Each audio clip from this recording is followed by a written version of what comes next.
What happens when you combine the writings of William Gibson, the rising star power of Keanu Reeves, and a code-breaking cyborg dolphin? You get the cyberpunk classic Johnny Mnemonic from 1995, and it's this week's movie on episode 284 of the Cinema Psycho Show. Oh, goody, goody, here it comes. Welcome to the Cinema Psycho Show. You are interested in the unknown, the mysterious, the unexplainable. That is why you are here.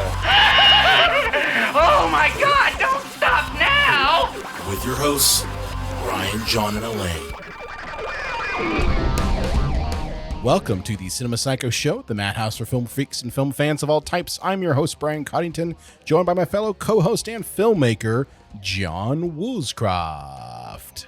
Somebody needs to get the goddamn implant of this movie out of my head. Oh, this is going to be fun. We're on episode 284. And this week, this could be coming out, this week, or it could be coming out next week. I think it could be coming out in 2029. Who knows? It's our show. Fuck you. It's our show. But this week we are continuing our discussion of the 90s cyberpunk / sci-fi dystopian future movies with Johnny Mnemonic from 1995, which 1995 was a big year for this type of movie. Like, Virtuosity came out in 95. This one did. Hackers, I think, also came out in 95. Well, Brian, this is around the time that 95 were like two people that had like home computers, either people who were really in decoding or rich people, True. Because I remember like 95, 96, like the richest kid in school, parents had a DVD player and you're like, what the hell is a DVD? What's a DVD? Yeah. See, this movie reminds me of like, what if Neo had taken both pills at once? This is what would happen if he took the red pill? Yeah. No, it was blue pill. Blue pill. This is what happens if you take the blue pill, because red pill is you get out of the matrix. This is how far the blue pill goes. movie. Yeah. This is a blue pill movie. Yeah, no, this is a weird film. Like I remember as a kid, like really wanting to watch this one because this was one that went to Showtime, and the 90s for Showtime were a very weird time. Like the Showtime in the 90s, you pretty much got like grade C movies. Yeah, it's like we can't compete with HBO, but you know what we can do? Penetration. Oh yeah. I was going to get to that part. Yeah. I was going to get to that part. So it was a lot of porn, and I mean it was a lot of like belly button stuff. Oh yeah, a lot of belly button stuff. Oh, you should have sex with me. I'm a private investigator. Oh my God, I think I will. Yeah, let me bang your belly button. But Johnny Mnemonic was one of those movies that went to Showtime, and I remember it, and it was weird then, and it's weird now. Like it's a very bizarro film that, out of all of the films that we've watched thus far, we haven't talked about Hackers yet. That's next week, folks. That has kind of like tried to predict the future. This one, on one hand, gets part of it right, and the other hand completely blows it. It's like if we combined every movie that we talked about during this month together and like cooked it in a crock pot. This is what would come out.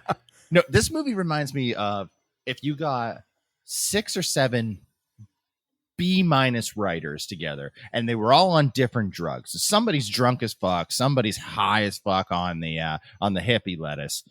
Somebody's doing ecstasy. Somebody's lettuce. All messed up on the cocaine.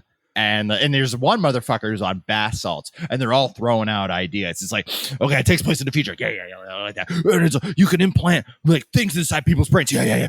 And like the yakuza, it's the police department. Yeah. Let's just keep going. Yeah.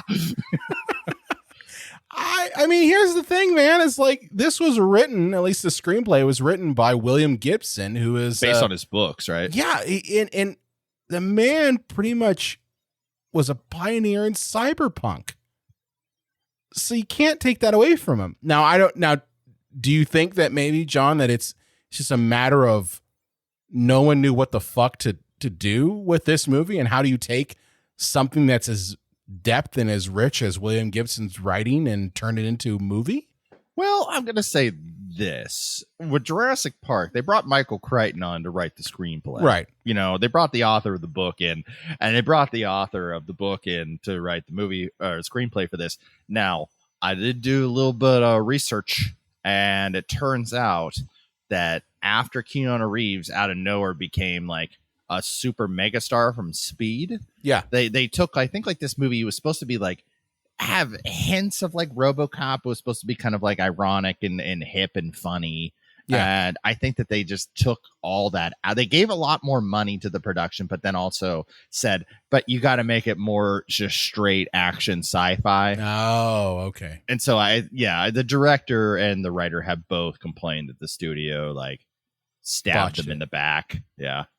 Yeah. I mean, I could see that. I can totally see that. You can read that this kind of feels like there's some studio interference there, which that's going to happen. Now, why I say that part of this got it right is the whole prevalence of a pharmaceutical company that doesn't give a fuck about helping people.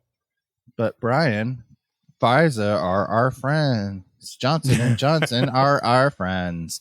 Oh, Yeah. hey, look, the money just came into my account. Yeah, but that's the kind of that like the messaging of the company that is designed to help you doesn't give two shits about you, and that will bury drugs and things like that maybe they can't make money off of. There's money in treating the symptoms, not Yes. treating the virus. You know? So like that messaging that's in this, you know, yes, it's wrapped in a very bizarro Keanu Reeves shell, but it's Hot still mess. a message that I think does still resonate, and that's also resonating in a post-COVID landscape, if you really want to call it post-COVID. We don't necessarily know if we're out of the woods or not, but that's that part. It rings a little differently. I mean, that's because that when I first saw this movie in 90, I think probably 96 is when I saw this movie. We hadn't gone through a pandemic. Yeah. You know, and as I mentioned last week, like I mentioned when we reviewed Lawnmower Man that like I knew I saw it, but I didn't really remember much. This one was even worse. Like I absolutely had to go back and rewatch it. Because the only thing I remembered from this movie was looking up when I was a kid and going, is that a motherfucking dolphin? Yes. Like wires Yes, it in was. its head and shit? Yes, it was. The motherfucking dolphin saved the day. Wait, start the reactor. Well, it had to have that moment. It had to have that Quato moment. Yeah, but I guess my whole point is like this one has some. You're gonna be upset with this. It does have a little bit of a layer there. Not many layers, but that layer is important to bring up. Now, how the filmmakers like get this point across, they do it in the most ham-fisted fucking way of all time with such monologues as Henry Rollins screaming at his technology in his laboratory saying, it's all because of this shit and this shit and this shit and all this electronic crap and information crap. It's rotting us from the core. I'm like, wow. Okay. Yeah, and here's the thing. That role is for like Gary Oldman or, you know, somebody that can pull off a scientist, not Henry Rollins. Okay, to be fair, the scientist's name is Spider. Yeah, he's got an edge. Do you think that Gary Oldman in 95 could absolutely be a Spider. Yeah. Oh yeah, 95 Gary Oldman. That's right after like The Professional. Well, see, I'm thinking of like the RoboCop remake and how everything about that movie sucked. But I will say a lot of the performances were actually pretty good for such a shitty movie. And one of them was like Gary Oldman. And I'm like, Gary Oldman, even Michael Keaton in that. Michael Keaton's really sinister in that. Yeah. I'm like, Yeah. the movie sucks, but I'm like, wow, some of these performances are far out. Yeah, yeah.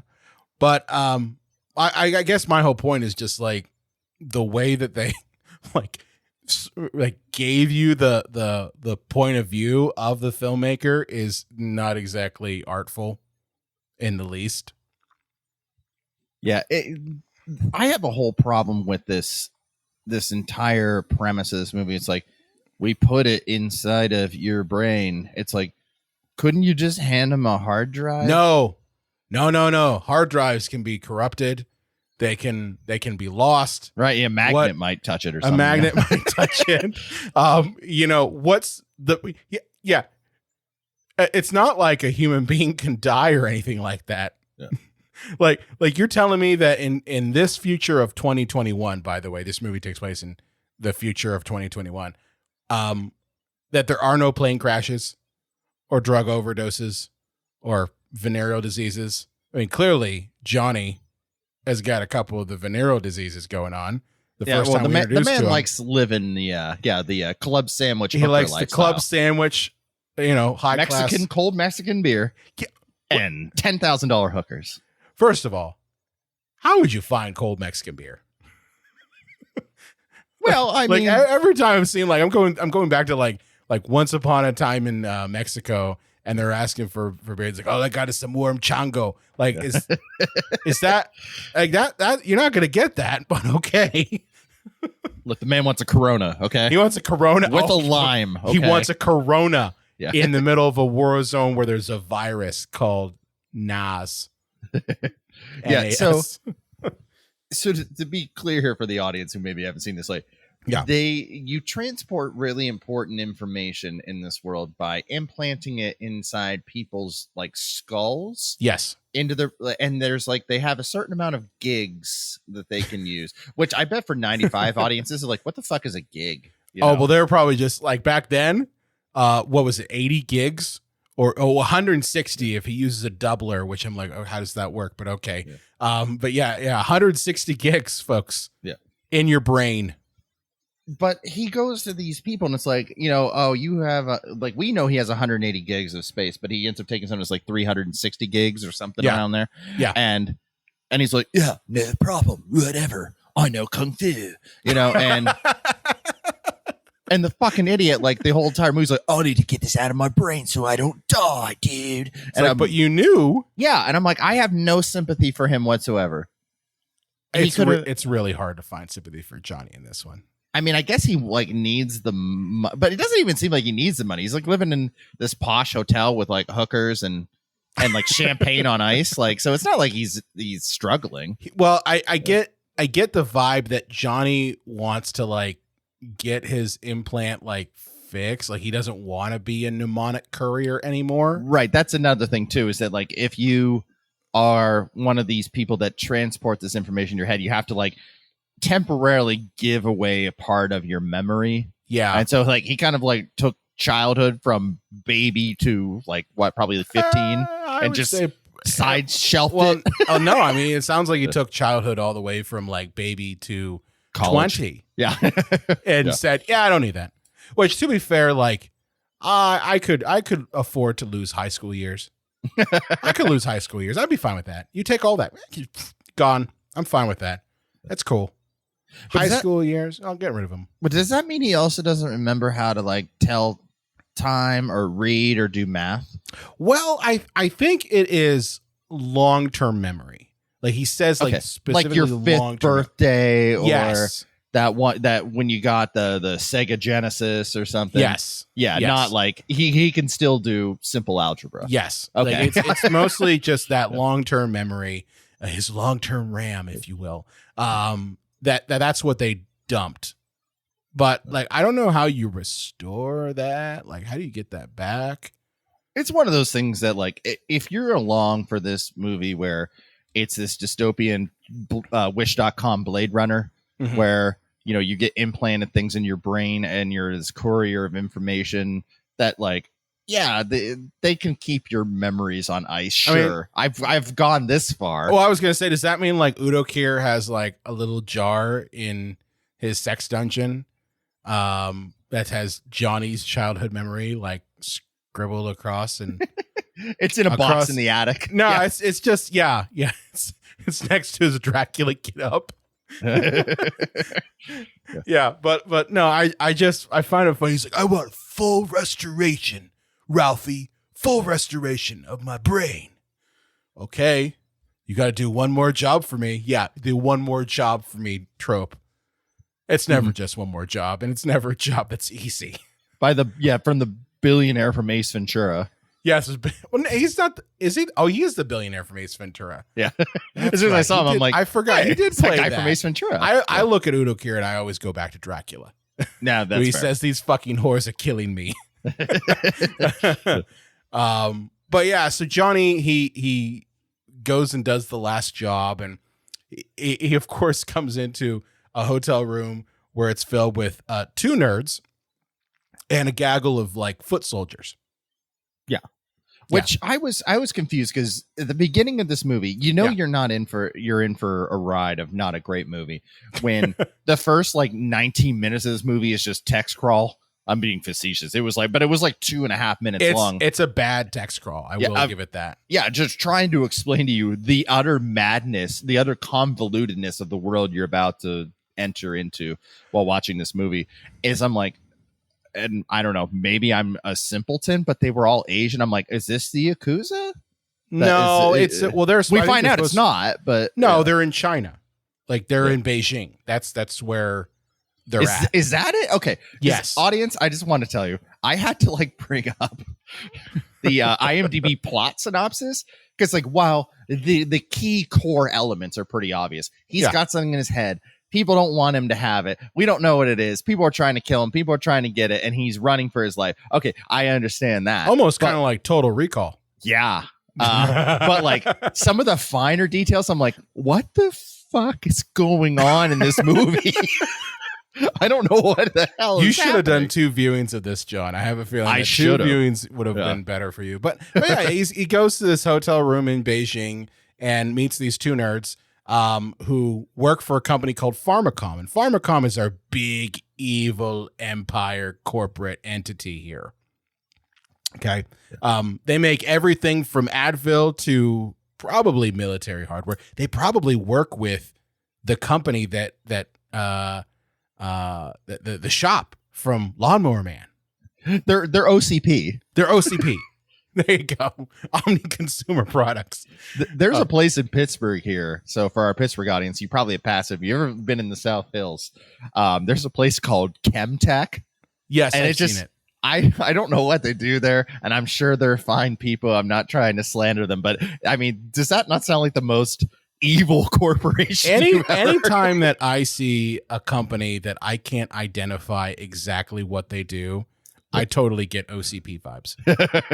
Chemtech does everything. Like they could do anything. Like I see this all the time. Well, not so much all the time nowadays, but like when medicinal marijuana became legal, and you saw all of these like dispensaries open up around the Pittsburgh area, they always had these names that didn't advertise that like this is the weed store, right? So it was like some like weird name like Journeys or Pathways or just some sort of weird name that I'm just like, what do they actually do? It should be like weed shit. Store. Weed and shit. Yeah. Yeah. Well, if it would be Pittsburgh, it'd be Weed and Nat. Weed and Nat, yeah. Weed and Nat. But yeah, like pot you jag off. But yeah, so Pharmacom's the evil company. They work for it. They've got some secrets that they're trying to get out. And again, like hard drives, no good. Human carrier who could be blown up, shot, get struck with some sort of disease. Sounds like a better idea. And that the whole movie, he's like, Keanu Reeves is like, you can't shoot me in the head, dude, because like that's where it's like all the information is. He's like, and they're like, yeah, I can shoot you in the dick, and he's like, oh yeah, oh crap, I have more body parts than my head. Yeah, shit. Yeah, so they like upload the material to his brain, and unfortunately, because the fact that he lied. and said he had more space than he didn't. His brain is basically frying because he's got what's referred to as synaptic seepage, which I keep going like, so if you have a space issue, like if you've got space, like if I ever try to upload a file to my external hard drive and I don't have the space for it, it just comes back to me saying, hey, Yeah, you're out of space. dickhead, clear up some space. Which I wish that the computer could do that, by the way. Like you can give custom like things to when it comes back with an error. Like, hey moron, have you defragged your disk yet? Yeah. But anyway, they don't do any of that with this. They upload the thing, but it just basically causes the implant to like burst, and all that information is like seeping into his brain and slowly killing him. Again, I feel no sympathy for him whatsoever. Yeah, because he knew exactly what he was doing. Yeah. He knew exactly. What the fuck did you think was going to happen? It would be like in The Dark Knight Rises if Bane was like, I wanted to set off a bomb, but I was unable to do it. And Batman's like, hold on, I got it. And turns it on and goes, no, Bane, how can I stop you now that I've turned the bomb on? Yeah. Oh, fucking idiot. Fucking moron.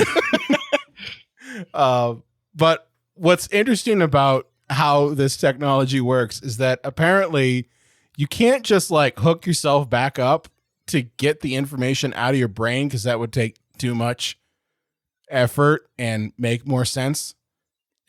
Okay. But apparently there's a random code that has to be created. It's like little cartoons. Well, it's pulled from the TV. So whatever like frame was on the TV at the time the buttons pushed, like those are the frames that come up. What if you didn't have a TV? Well, in this version of 2021, everyone's got a TV. Yeah. Okay. Yeah. Well, I mean I guess that adds up. It's one of those things that it's not like necessarily TV, quote unquote, anymore. It's screens. So, well, I mean, here's the way I look at it: is if I really wanted to crack that, all I would have to do is to know what was playing on the TV in Beijing at the time that Johnny was there. And that would kind of narrow down what TV shows I have to search through. it's like, all right, let's see, Mr. Ed, Three's Company. Yeah. Yeah. I mean, that's what I'm saying. Like, to break it, it's not that hard, because especially they're not saying like, oh, this was Netflix, because streaming didn't exist back then. Yeah, where there's like 10,000 things on Netflix. Yeah. Like, good luck breaking that code. Yeah, I'm going with 1995 logic. The max number of channels they're going to have is what, 100? Yeah. Oh man, Stranger Things, Tiger King. Oh, come on.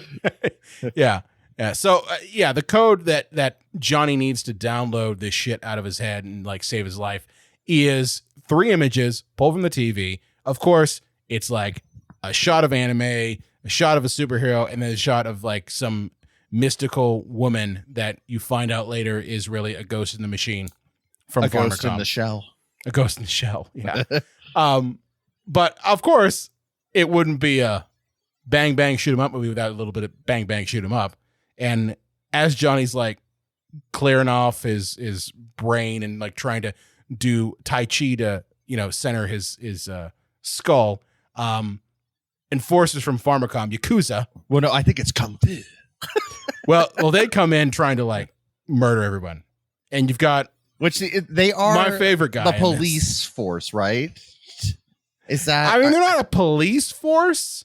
They're Yakuza. But we brought them in because of Pharmacom brought them in. They're like private security. It's kind of like how the Rolling Stones brought in the Hells Angels at Altamont. I guess so. I mean, I guess you can view it that way. But I guess I look at them as more like they were hired guns from Pharmacom, and that there is no police force. Like I really believe that there is no police at all in this universe. I needed more of that. I needed more of the evil corporation. Like, you get that in RoboCop. I mean, like you get all these OCP boardroom meetings and stuff. Yeah. Like, we almost never see them And jumping to the end of the movie, it's like they find out like, oh, Johnny has the cure for NAS, and they upload it, and almost instantaneously people burn down the pharmaceutical company building. And it's like, that would be more cathartic if I ever like saw them being like evil and stuff. Like, well, you've got the one guy being evil, like Takahashi. He's kind of evil, but kind of not. But the guy who comes in and like causes all sorts of mayhem in the hotel room is Shinjin, and his big thing, because we got to have some sort of weird like sci-fi shit in this scene here, aside from just, you know, Johnny having a hard drive in his brain. Shinjin has a thumb that can turn into a laser that cuts people. He's got a lightsaber thumb. Yeah, which is pretty tight. It's pretty awesome. I mean, come on. Like every time he shows up and he's whipping that thing out, I'm just like, someone's losing a head. And this whole scene it's very clear that they had one goal originally and then had to do reshoots or different takes, because like there's a scene where they go to the like a bald guy in the group, like, go check the bathroom, make sure there's nobody in there. And then he goes in and Keanu Reeves like beats the ever living fuck out of him, and he goes, next time, knock, baldy. And like, but when he gets to the place too, he has the suitcase and he's like, extra cheese and anchovies. It's like, oh yeah. But then like the rest of the time he's like hyper serious. It's like, these are two different movies fighting for breathing air, you know? Yes, they absolutely are. There's two different movies here, two different characters. And then on top of that, like, if you look into a little bit of like how they made this movie, like Keanu Reeves purposefully starved himself for the film. What? Like if you look at him in later parts of the movie, like he lost weight to be able to show the result of the synaptic seepage happening to his character. Okay. All right. I got a couple of things to say on that. First off, actors, it's not worth, I know that you're dedicated to your craft and I appreciate that, but it is not worth your hell to do that to yourself. But secondly, if you are going to do it, hey, Keanu Reeves, I got bad news for you. I didn't notice that you were skinnier. Oh, I noticed it. I Okay. noticed it after I knew that was there. Okay. Like at the time that I had seen this movie originally, I wouldn't have noticed it. But like if you watch him in the beginning of the film when he's with the high class hooker, he looks much more like plumper. Yeah. And then when you watch him at the end when he's like totally dying, he's skinny and gaunt. And yes, there's makeup there, but if you look at his like facial structure, there's no way that they're putting any like prosthetics on him to make him look like gaunt. That's him losing. He lost weight for it. You want to know an interesting technique? Like if you want to look sickly but not actually like hurt your body, actors, is bananas, white rice, and water. You eat nothing but those for like 2 straight weeks, and you'll look like people will be like, "Are you okay?" But you're actually fine. But it makes you look really like, I didn't sickly. know that. Yeah, I think one of the main star of Lost, I can't remember his name, but like he would do that diet to make it look like, oh, I'm on a tropical island where I'm missing meals left and right. So, yeah, I mean, you have no protein there. Yeah, you're just living off of carbs. Whatever, I guess so. But yeah, all hell breaks loose. Johnny escapes. Everyone dies. But that's kind of like the rest of the movie until the third act. It's like Johnny escapes, runs afoul of somebody. Johnny escapes, runs afoul of somebody. Johnny There's escapes. a lot more to it than that, John. Is Come on. there? Yeah. Well, yeah. We at haven't one even point, talked about Jane and J-Bone I was going to say, at one point, he runs into Diz from Starship Troopers. with clothes on. Yeah. What a shame. What a shame. Dina Meyer. Classic 90s beauty. Dina Meyer. I love Casper Van Dien in Starship Troopers, not to go too sidebar here, but it's like, it's like, I've got like a 9 out of 10 behind me that's really into me, but I got to go for that 10 out of 10 because a 9.5 out of 10 is just not good enough for me. I need a 10, like a solid 10. I'm Casper Van Dien, sexiest man alive. I mean, in 1997, he was. You got your choices: Dina Meyer or Denise Richards. Oh man, Decisions. And I will say this, Casper Van Dien, I see that you see my messages. Stop ignoring me. Oh, he sees your messages? I'm calling him out, man. Hey, I want to talk about Starship Troopers with you. I love the movie. Come on.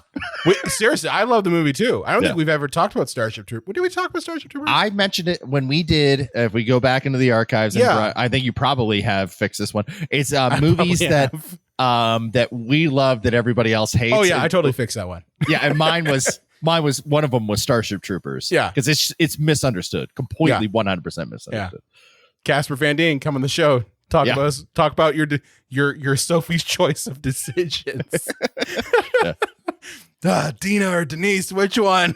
Oh yeah. Oh no. Like near perfect beauty or perfect beauty. Oh. Or like later in the movie when Dina Meyer dies because the bug incident. It's like, oh no, I lost my 9.5. Well, my 10's still there. Yeah, thank God I got my 10. I got a 10.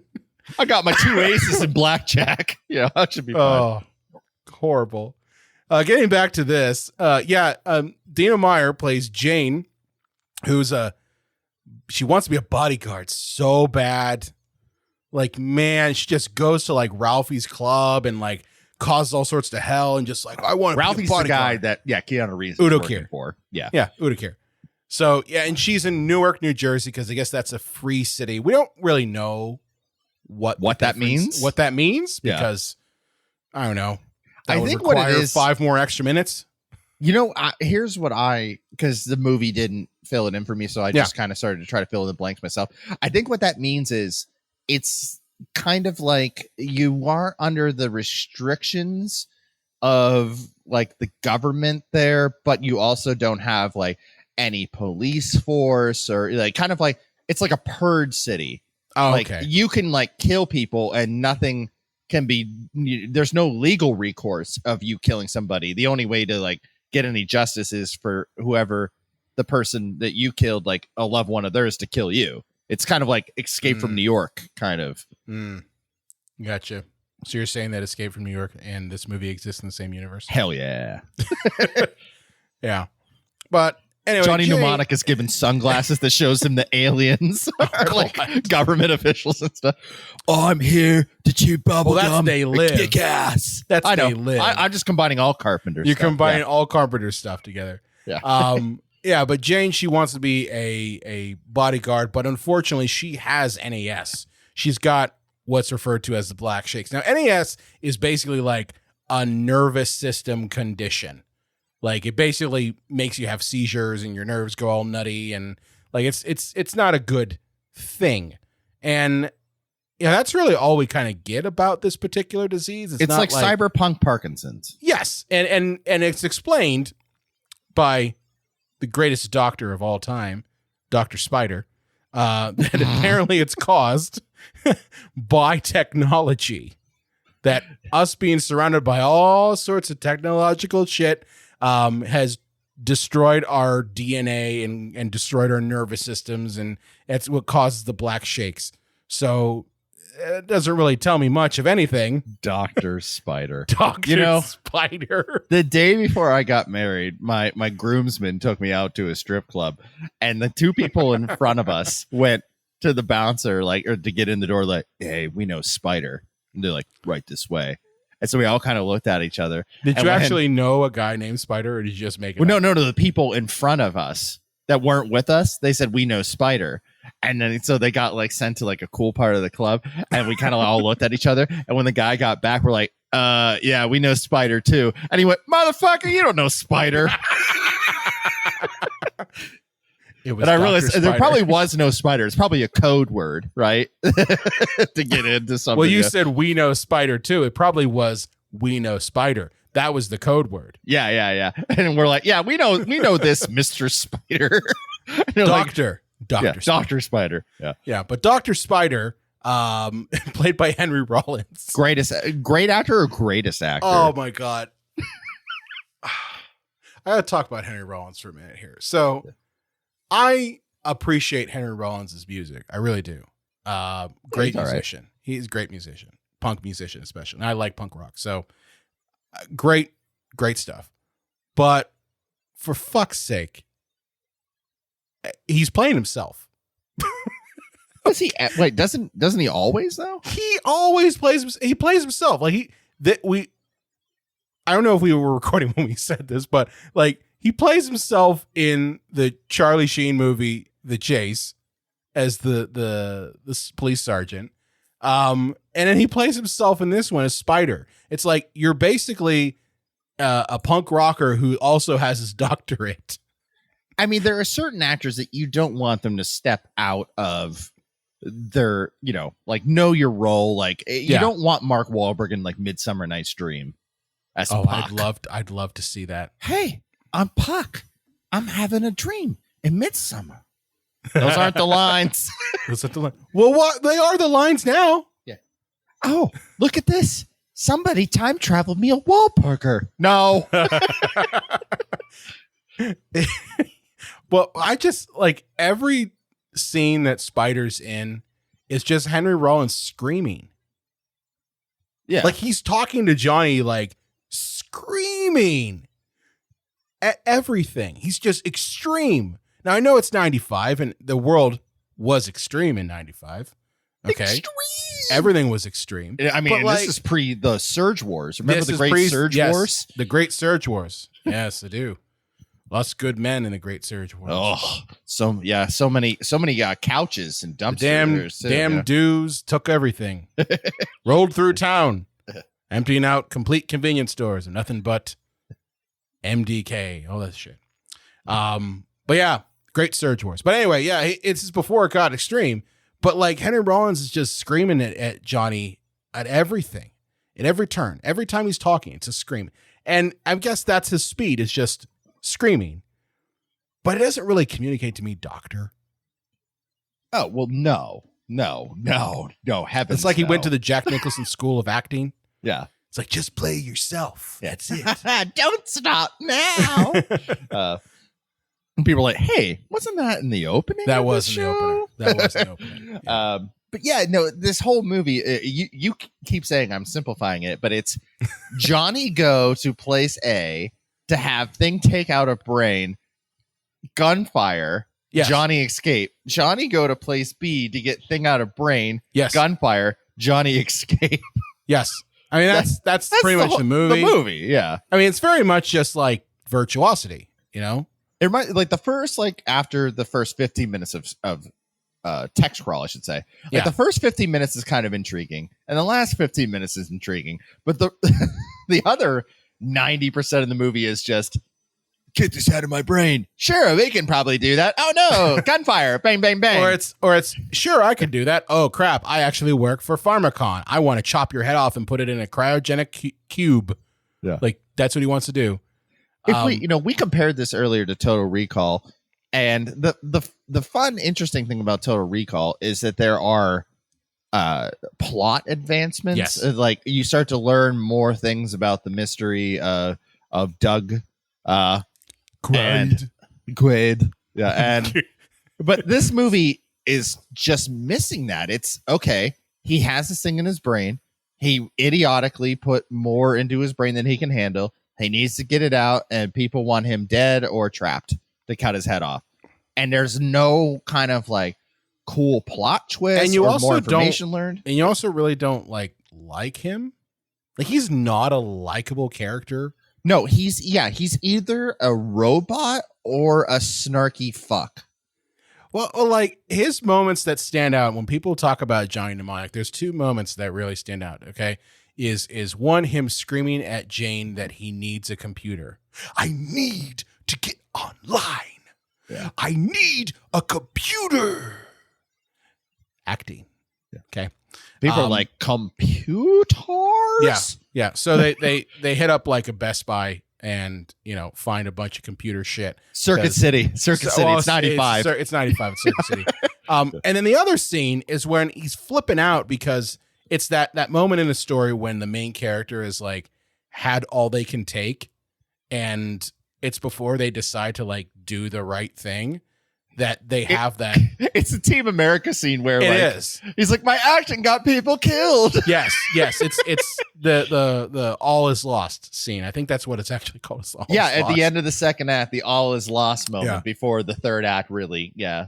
Yeah. Kicks it into gear. Johnny has all his lost moment where he does his monologue of how he just wants to be in the Hotel Beijing with high class hookers and laundered shirts and cold Mexican beer and club sandwiches. The club sandwiches. He wants all that shit because deep down, Johnny's kind of a piece of shit. And he's pretty generic. I'm like, I would understand if he's like, I want the steak and lobster. Like, no, he just wants turkey and bacon. I was gonna say club and lettuce sandwiches? on rye. Club sandwiches, like you could have the Kobe beef. Like, don't get me wrong. I like a club sandwich, like the next feller, but it's not what I consider like living the Ritz. No. I want a Permane Brothers sandwich. That's what I want. Yeah. You know what? And get me a piece of pizza. And I want a soda while I'm thinking about what beer I want. You know why? Because I'm living the life of Riley, motherfucker.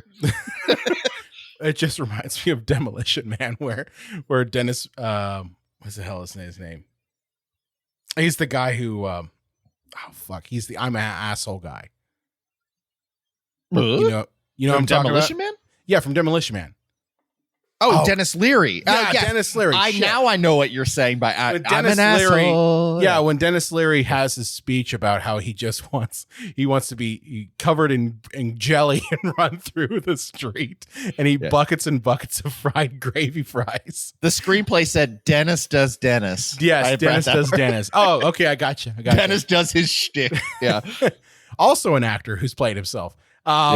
But yeah, so like those two moments where Johnny does have that, those are like the moments everyone remembers, but he's not a likable guy. He's not someone you're rooting for. Like every time he's like going to get his head chopped off by someone, I'm like, do it. Yeah, whatever. Whatever. Yeah. That's cool. Don't kill Jane. She's an innocent in this. She wants her $25,000. It's a problem when your main character is the data in his brain. Yeah. It's like the only thing you're rooting for. And yeah, you're right. Like he's unlikable. And I guess, I don't know, is this supposed to be kind of in line with kind of cyberpunk kind of like, I don't think so. Where everybody's shades of gray and awful. And I mean, I'm going to go with that. The studio pretty much cut out those maybe redeeming scenes or rewrote elements that might have made him much more likable, because as I said, like you've got also a weird scene in this towards the end of this where Jane and Johnny kiss, and it's like you've had no chemistry whatsoever. Yeah, because she saves him for no reason. She saves him for no reason. Good job. Because she couldn't get a job as a bodyguard. She's like, well, I'm going to just create chaos. Yeah, I'll create chaos and save him. And he's like, I'll give you $50,000 if you save me. Yeah. Which, by the way, if he's fucking $10,000 hookers, then obviously inflation's out the roof in this movie. So $50,000 is probably like $200. That buys maybe 5 club sandwiches, John. Yeah, 5 club sandwiches. She's like, oh, 5 club sandwiches? Hell yeah. But, and she's only sticking around him in the movie because she hasn't got paid yet because he's basically long conning her. But yeah, eventually at some point they fell in love. Well, it's the studio said we have to have him have a case of the nutcase. Yeah, you said that a bunch in a lot of episodes recently, but I think especially with 90s movies, that was a big deal. Yeah, we can't have people think he might be a homosexual. Well, it's just like it's not necessary. Like it doesn't add anything. No, to this. Now, one character we have yet to talk about, who I love in this movie so much, is J-Bone, played by wordsmith Ice-T. Oh. I love Ice-T so much. And maybe it's because I do watch Law and Order Special Victims Unit. And best one. That is the best one. That is the best one. Although Organized Crime is a good one too, if you've watched that one at all. But yeah, Ice-T, J-Bone, and this is young Ice-T, okay? He's got the best lines in this, just like because he has the best lines in everything he's in. He could you could have that man recite like the Pledge of Allegiance, and he'll make it sound really cool. Yeah, and that's another wasted opportunity here because we see him cut into like a broadcast like once or twice, and then he's just yo, I'm gonna be wake up. wide broadcasting to everything. This is coming to you from Famicom shit. And it's like, yeah, and then he's just in the movie. It's like, couldn't we have gotten a little bit more from, even if it was like, again, I apologize that every single movie that we've talked about has been compared to Demolition Man, but here we go again. Is that even though we really only meet Dennis Leary and his group of guys like very far into the movie, there's like scenes where they like have like their periscopes come out of the ground and kind of like look around. That's at least enough to know that like, oh, there's like an underworld. Well, we have that, and again, that's in the crawl. Like they mention the low-techs in the crawl. They talk about a lot in the crawl. Yeah. But like, so they mention the low-techs in the crawl, and then every scene that we have with the low-techs is them just watching people. Like they just got like some night vision goggles and they're just watching motherfuckers. And that's it. That's them poking their heads out. I'm pretty sure during that crawl too, like if you looked closely, it was at one point the new paragraph started and it's like, hey, by the way, my name's Jim. I'm doing the film crawl for this movie. And since you're still watching, I just wanted to say I was watching the football game the other day, and I told my wife I was going to watch the football game, and she decided to clean while I was watching the football game. And then she yelled at me for watching the football game, and I said I was going to watch the football game. And I was like, there's whole Sunday left for me to do chores. And she's like, I already did them all. And then I was like, well, what do you want me to do about it? And she's like, I wanted you to have done the chores with me. And I said I was going to watch the football. And I'm like, oh, okay. This is just airing grievances now. I would love that. I love that was the real crawl. Why is the crawl going for 5 minutes? Oh shit. So yeah, towards the end of this movie, again, John, you were right. It is pretty much just someone trying to kill Johnny. He escapes. As he tries to get shit out of his head. Yeah. So the last bit of trying to get shit out of his head is they go to Spider. And Spider's like, well, I can give you a fucking lobotomy, and that's basically the solution to your problem there. Lose motor function. Bogus. And he's like, non-triumphant. and so what to kind of run to the next thing, I kid you not when I tell you this, folks, a cybernetically enhanced Dolph Lundgren shows up as Carl Honig, also known as the Street Preacher, who is out to kill Johnny because he's hired by Pharmacom. And he does it in the most bizarro, weird way of throwing religious puns. He's kind of like Griff, right? Like yes. he has like all these microchips in him that make him Griff. Yeah. He's Griff. Griff being the main bully from Back to the Future Part 2. Yeah. Biff's like grandson. Yes. Yeah. But yeah, he's got all these cybernetic implants, and he's like more machine now than man. He's more machine now than man. Yeah, and he's out to kill Johnny, cut off his head.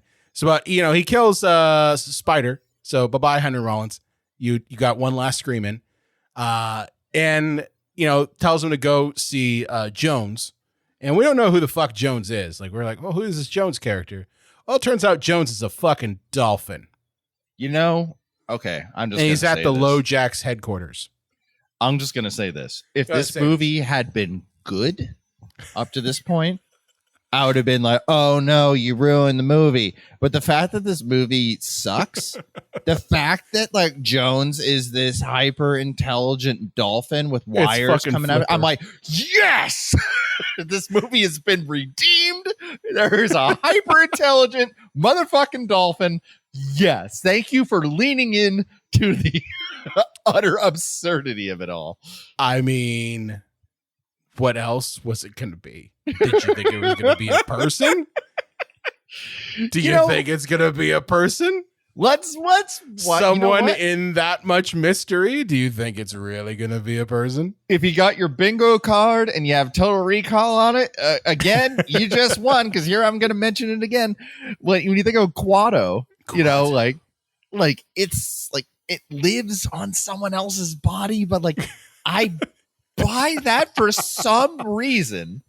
You But I'm buy like, the little baby in his belly? but like a dolphin in a bike helmet with wires sticking out of it, like, kill me. You know, I'm like, what? What the fuck? Yeah. And, you know, when I said at the beginning of the episode, all these This is people the on future, John. when I said at the beginning of the episode, all the people on different drugs, like pitching ideas, the guy who was on bath salts went, "It's a dolphin!" Ah! Yeah, it's a dolphin. Yeah, let's put it in. Well, I get this was probably like someone was reading National Geographic, and it was probably the article that said how intelligent dolphins are. Yeah, they're like, You know, dolphins are almost in competition with the chimpanzee. It's And the it's- smartest and- animal. yeah, and it's like, well, what if it was a super smart dolphin who could, work in computers and shit? Whoa. And you know what? And Echo the dolphin was selling gangbusters on Sega. Yes. Yeah, you're Like, right. Let's You're tap right. into that Echo money. Get that Echo money. But yeah, Jones is as a military dolphin. He's a code breaker.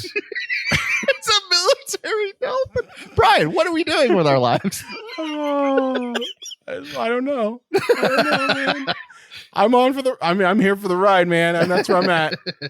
Yeah, he's a military dolphin with headgear he's super intelligent. Just trust him. He's a fish. No, mammal. No, because Keanu Reeves is like, it's a fish. And they go, no, it's a mammal. Oh, well, I forgot to mention this dolphin has a special like satellite dish that can shoot mind powers. Yeah, of course. I mean, at this point, anything goes. Anything goes. Which I bring that up because that's a major plot point that needs to be there. Because when Dolph Lundgren shows up to try to kill everybody later, because that happens, of course, it's Jones and his mind powers via satellite dish that cause him to blow up.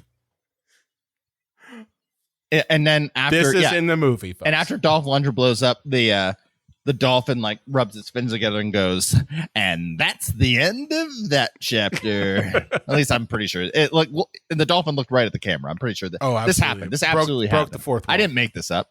Yeah. Broke the fourth wall. Yeah, the dolphin went, "Peace be with you." Or it said, "It's been revoked." Yeah. I don't think that works. It does. Yeah. So the reason why they're going to see Jones is that Jones can, like, I guess, go inside of Johnny's brain and try to recover the passcode to download the information out of his head. It's not really important. Just know that a dolphin is digitally swimming around in his brain. That's pretty much it. I wish that Keanu Reeves had gone, "A dolphin? That's crazy." And then a velociraptor in a lab coat goes, "Believe me, I know." What? That's the sequel. Yeah. That's the sequel. I mean, you got to figure. Okay, real talk here. What are the movies that were coming out around this time that were kind of bizarre? Tank Girl. You ever seen Tank Girl, John? I did. Yeah. Okay. I'm aware of the comics. Good movie. I actually enjoyed it a lot for an awful bad reason, but like anthropomorphic donkey people. As leader of the goat people, I've seen almost my entire species knocked out by obnoxious cats. But I'm just saying, that's the type of movie. So, yeah. A dolphin that has a cybernetic headgear attached to its brain and uses a satellite dish to zap people, not that far-fetched. Well, just going back to last week with the chimpanzee, they could have used a chimpanzee. You mean Cyboman? Yeah. They could have used Cyberman, but no, I guess that's not that shocking. They went, you know what? Lawnmower Man already did it. Yeah. Let's use the next smartest animal. Somebody Google it. And they went, "What's Google?" I don't know. I just made up a word. Look up in a Encyclopedia Britannica. Yeah, Encyclopedia Britannica. Yeah. And they went, dolphin? They went, done. But only if it's a fake dolphin, because we don't got money for real dolphins. Oh, and they wouldn't allow a real dolphin to have like headgear and shit. Yeah. They wouldn't allow that. PETA would have been up in arms. Yeah. So Jones like swims around in his brain, and this is all while Farmer Khan's like throwing all their last gambit at people. People are dying left and right. The whole place is being blown up. I mentioned how Dolph Lundgren gets zapped. And ultimately they do discover the final images. And I know I'm blowing through a bunch of stuff here. That's But okay. All you need to know is that Takahashi, who's the head of Pharmacom, he gives Johnny like the last 2 images after getting killed by Shinji, because turns out Takahashi's like daughter died from NAS. Yeah. So like he doesn't even know what the fuck happens at his own company. Which they only briefly mention that. Like, thank God they at least mentioned is like some guy's talking to him like earlier in the movie, and he goes, "Oh, I didn't want to bother you on account of like your daughter died by the main plot point disease," and he went, "Mind your business," Mind your business. At least they set it up to be paid off. Yeah, it's true. But so Jones is able to get the shit out of Johnny's head, and J-Bone. I love J-Bone so much.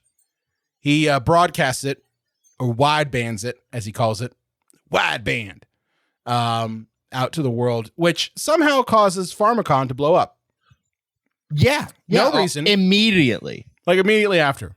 And I don't quite get this because, one, no one watching that feed could know how to decipher all of that material.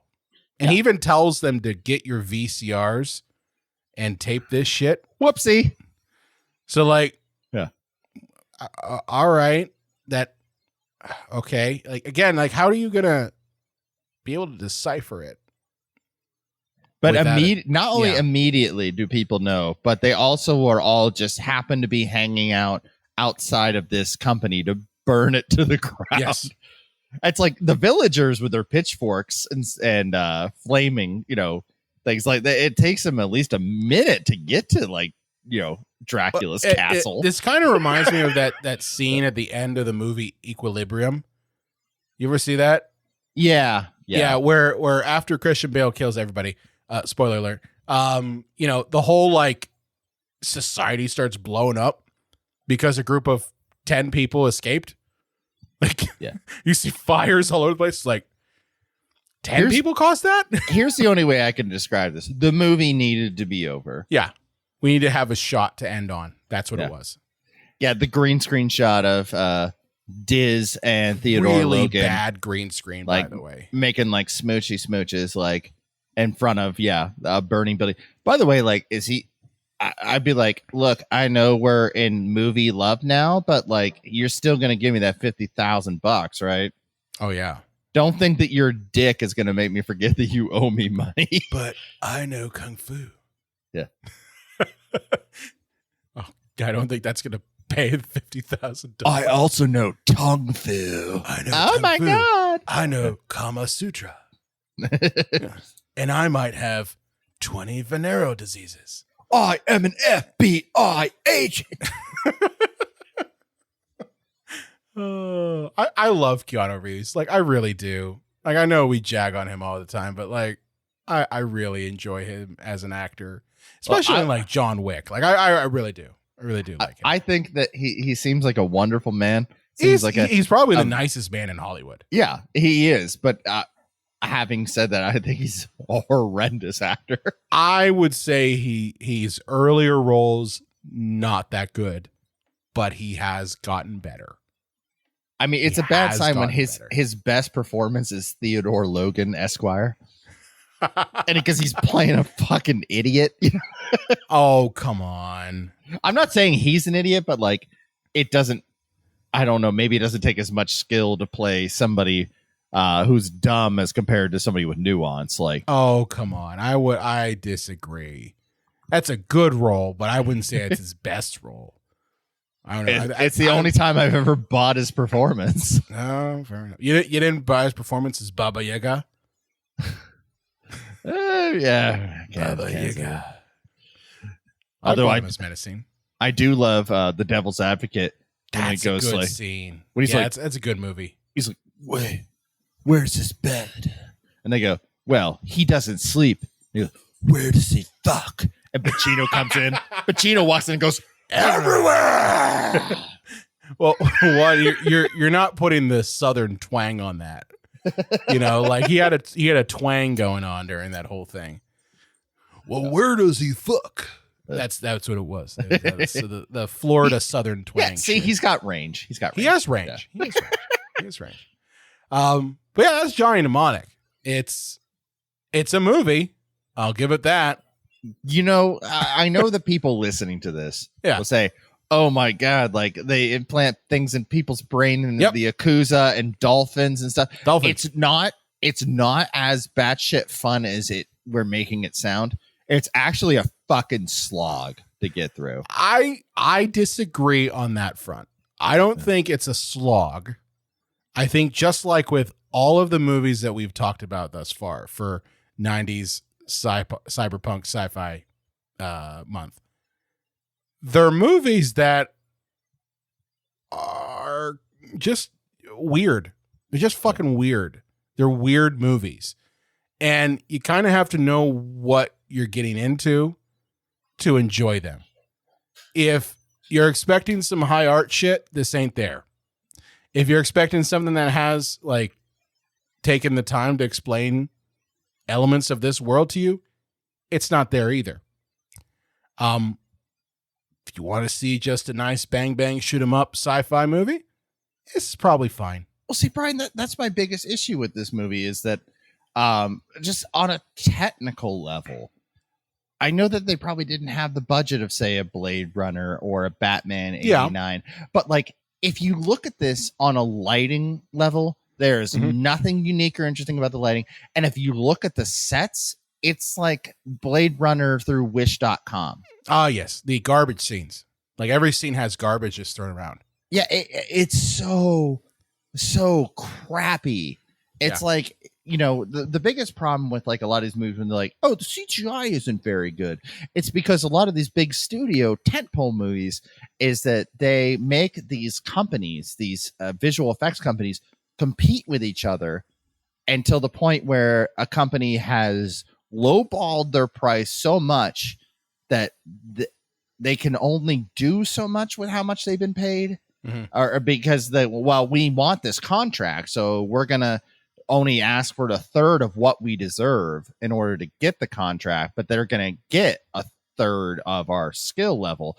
And this movie just had that complete feeling of somebody's like, yeah, I can make it look like Blade Runner, you know, like that's fine, but they have no fucking talent whatsoever. And it looks like Billie Jean music video. Yeah, I mean, I think that in the production of this thing, there were a lot of problems. Yeah. You get that vibe from this movie right off the bat. I mean, the fact that there's a massive crawl in the beginning, like, that's never good. The only time that has ever worked has been fucking Star Wars. It reminded me It reminded me of Dune when Virginia Madsen took like the first 40 minutes of the movie to explain to you what the fuck you're about to watch. Yeah. Well, that's because they didn't trust the audience to, like, I don't know, buy into the world. So they felt they had to spoon feed it to you. Well, they probably, David Lynch like handed in like a 4-hour cut and they're like, you need to get this down to 2 hours. He's like, it won't make any sense. And they went, no, just put Virginia Madsen in the beginning and have her smoky talk to the audience and tell them what they're missing. I mean, I was fine with it. I was fine with it. But I think my problem with this movie is mostly that you can tell that there was an idea behind it, but just I really believe that just studio interference and probably lack of money just kind of hamstrung this movie. And if you don't have the money to show the world that you're illustrating, it doesn't matter, you know, what you try to do to explain it to us. It doesn't matter how many scenes you have telling us exactly like, oh, well, this is what the world, this is why NAS is called. It doesn't matter because we're not invested in the world. We're not invested in the characters. You know, I think the fact that I really dislike Johnny as a character. Yeah, that's not great. That's not a good thing. You know, I don't think that you have to have a movie where the protagonist has to be a likable person at every moment. You know, but I think that you have to still have a main character in this that you're rooting for. Or maybe they don't start off that way. Exactly. He never has that moment where he takes the switch and be like, you know what? It's a far, far better thing that I've done than I've ever done before. He doesn't deliver that line. No. You know? But I just think that if you don't have that and you're instead trying to give us characters like Henry Rollins and Dina Meyer and saying like, oh, well, see, these people are good, but they're side characters, not your main character. Like fucking Johnny's the main character of this movie, and he's a fucking asshole. And you don't like him. And you don't really care for him. You're just like, okay, well, fine, chop his fucking head off. I don't care. Like that's the problem is there's never that change. And I guess they try to do it. And again, a lot of this is they're trying to do it because again, they don't have the money for it. They don't have the budget. They don't have the resources to do it properly. So like they have a scene where Jane is like freaking out because she's got, you know, the black shake. She's got the NAS. And like Johnny's got a choice between, well, I could go meet the Pharmacom guys that are clearly going to kill me, or I could, you know, take Jane to Spider. But he does it in the most like, I'm an asshole way of, you know, damn it. I have to do the right drop her thing. off. Yeah. He's like, I got to drop her off and then go to my thing to get my head chopped off. Because let's be honest, that's what was going to happen. I'm sorry. Yeah. Real quick. No, go ahead, man. This doesn't fix the movie by any stretch, but if we had known it wasn't like a reveal in the second act that he's holding the piece of the cure for the things that are afflicting like so much of the population. If we knew that from the outset, then maybe there might be more tension considering he's such an unlikable character when they're like, we're going to cut your head off. And I'm like, yeah, I don't give a shit. Cut his fucking head off. You know, I don't, you know, dickhead Neo. Yeah. Cut his whatever, Neo. You know, but like, if I knew it's like, oh no, he has the cure for everybody like who's living through this disease, then maybe there would actually be more tension. Yeah. And I guess they try to, again, they're trying to make him feel likable by having, again, scenes where he's like, yeah, so this is cure. It's probably worth like a lot of money, right? Like I could get fucking rich off of this shit. And like, Jane's like, okay, you're an asshole. But again, I don't care for him at all. There needed to be a moment at the end where he's redeemed and then somebody comes up to him and goes like, I knew there was more to you than money. No, well, you know what there needed to be? There needed to be that scene where he does meet with the Pharmacon folks and like they say like, listen, we got the machine right here. We can zap that shit out of your brain and you're fine. Yeah. You know? And again, we're going back to Total Recall. That scene's there. Yeah. Okay. The scene in which Quaid is sitting in there and talking to Cohagen and they're going back and forth. And he's like, oh, yeah, well, you know what? Hauser was really my best buddy. And he's the one who like devised this whole plan. And, oh, yeah, I want my best buddy back. So we're going to zap you out of get rid of Quaid and bring back Hauser. That's the moment. That's the turn. Okay. There's no turn here. It's not there. You know, that moment should have been Pharmacon's like, okay, we can get rid of that for you. No problem. You'll go back to your regular life, you know, and, oh yeah, by the way, we'll restore your childhood. No problem. And what he should have done was gone, nah, I'm not going to do that. That right there would have made me like him, but we don't get that ever. No, we get circumstance forces his hand to do the right thing. We don't get him making an active choice. He has no choice in this where he decides, I'm actually going to do the right thing and be the protagonist in the movie. You don't like him at all. Maybe that's by design, whatever.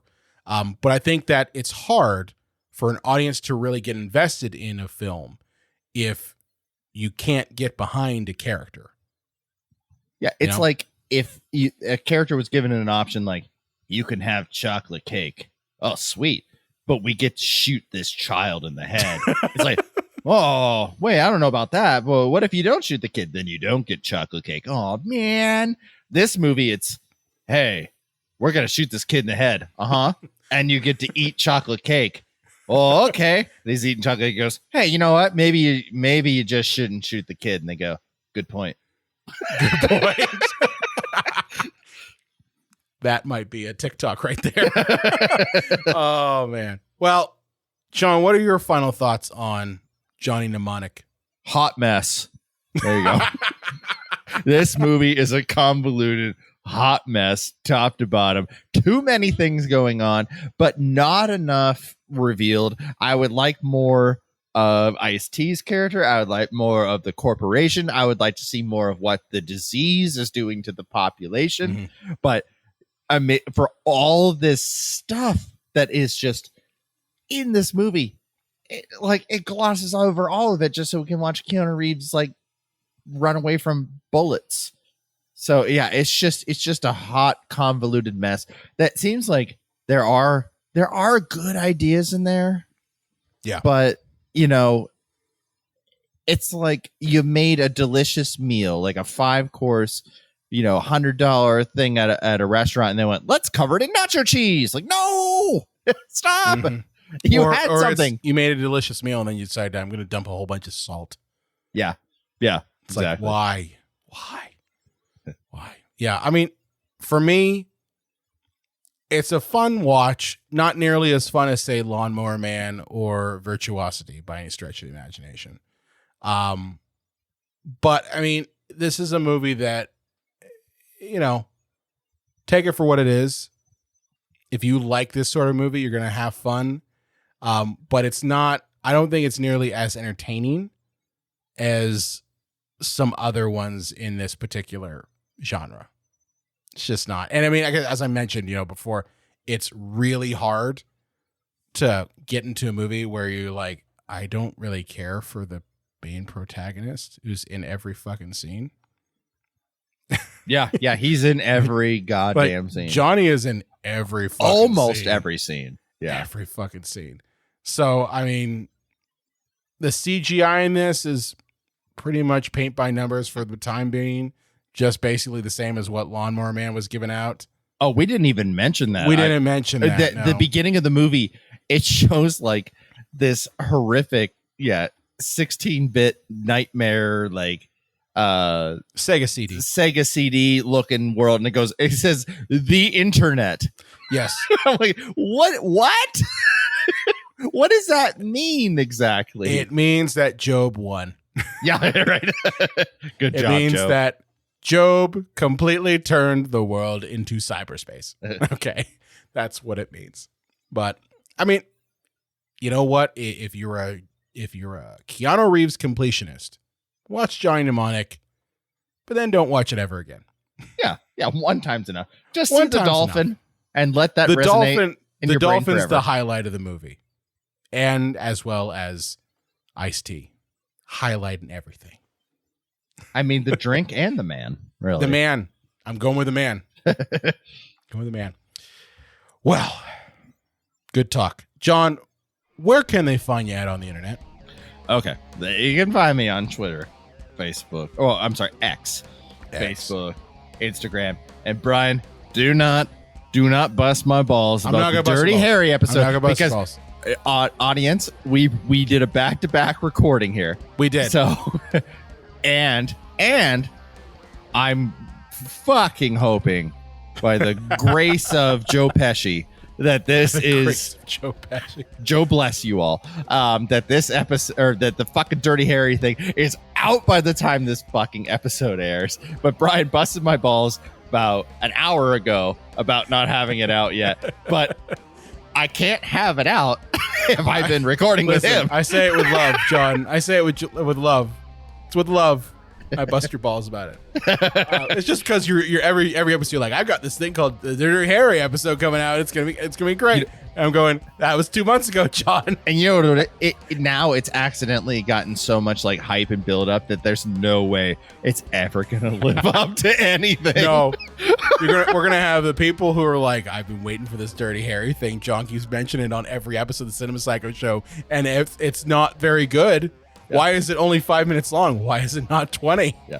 Why is it not an hour? It's like the Phantom Menace. Like George Lucas could not have won even if he had made a good movie. It's true. It's true. You can find me at Brian Collington on X, formerly Twitter.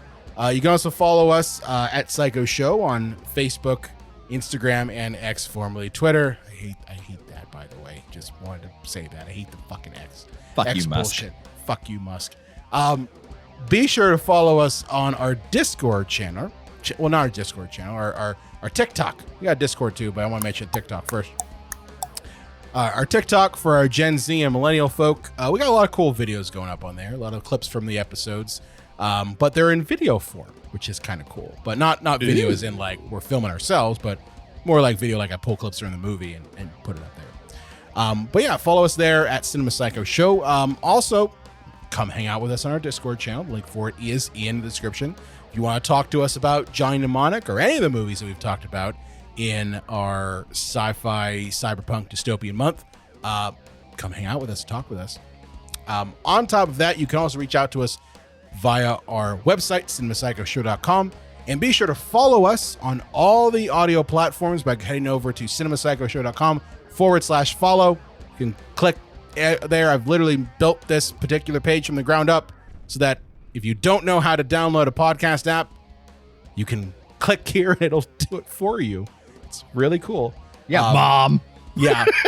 it's for our older audience. Yeah. cinemapsychoshow.com/follow, and we will see you next time.